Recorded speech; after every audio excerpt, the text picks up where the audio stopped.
আসসালামু আলাইকুম and hello everyone, welcome back to my tiny world. কী অবস্থা সবার, কেমন আছেন? আশা করছি সবাই অনেক অনেক ভালো আছেন। আমিও আলহামদুলিল্লাহ ভালো আছি। তো সকাল সকাল অনিচ্ছা সত্ত্বেও ঘুম থেকে উঠে একটু বেরোতে হয়েছে, নাস্তা করে তারপর বেরিয়ে পড়েছে। আর বাইরে যে পরিমাণ গরম, বাবারে বাবা, এই গরমের মধ্যে আমি মোটেও বের হই না, কিন্তু বললাম ওই যে অনিচ্ছা সত্ত্বেও বের হইতে হয়েছে। একে তো সকালে ঘুম ঠিকঠাক মতো হয় নাই, ঘুম এত পরিমাণ ঘুম পাইতেছিল ওখানে, আর একা ছিলাম, ঝুরতেছিলাম আর কাজগুলো করতেছিলাম। আর যে পরিমাণ গরম লাগতেছিল, বাসায় বসে তো ফ্যানের বাতাস খেয়ে আরামসে শুয়ে থাকতে পারি, কিন্তু ওখানে গিয়ে এই যে টিমার পরে ওখানে বসে থাকতে হয়েছিল, এত গরম লাগতেছিল যা বলার বাইরে, কিন্তু কিচ্ছু করার নাই। তো এখানে হাওলাদার সাহেবের কিছু টাইপিংয়ের কাজ করে দিচ্ছিলাম, কারণ আমি ইন্টারে থাকাকালীন আমি এই টাইপিংয়ের কাজটা শিখছিলাম। তো সেটা কি হাওলাদার সাহেব কাজে লাগে, কিন্তু আমিও আবার সেটাকে কাজে লাগাই, হাওলাদার সাহেবের কাছ থেকে কিছু এই টাইপিংয়ের কাজ করে দিয়ে কিছু ইনকাম করি আর কি।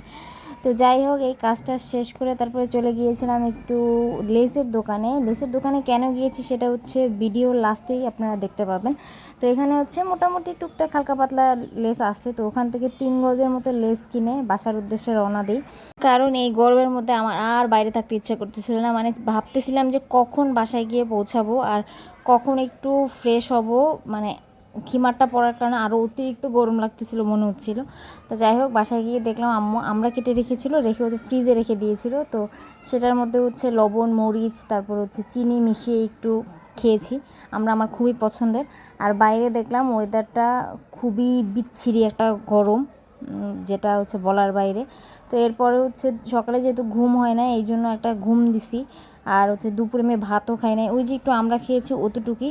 তারপর এক ঘুমে একদম সন্ধ্যার সময় উঠেছি, উঠে তারপর এক বাটি চানাচুর নিয়ে বসছি। ছোটোবেলায় এরকম বাটি ভর্তি করে চানাচুর নিয়ে বসতাম। এরপরে কফি, যেটা আমার নাস্তার সন্ধ্যার নাস্তার সময় লাগবেই, যেটা ছাড়া আমি একদম মানে সন্ধ্যার নাস্তা কমপ্লিট হয় না আমার, এরকম একটা অবস্থা। এরপরে এই যে টুকটাক জিনিসপত্র নিয়ে বসলাম, কিছু একটু DIY করব। এই বক্সটা অনেক দিন বাসায় পড়েছিল, তাই ভাবলাম এটা দিয়ে কিছু একটা করা যাক।